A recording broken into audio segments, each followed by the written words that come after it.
كالتغيير كل المطمع، فاستأنسي بالمنع وارعي حقه، إن الرضا وصف المنيب الألمع.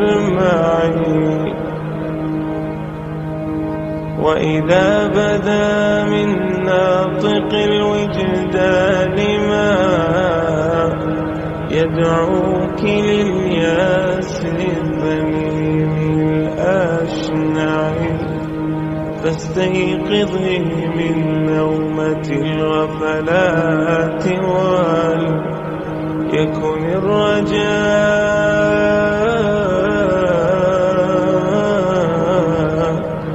لك مرتعا فيه ارتعي.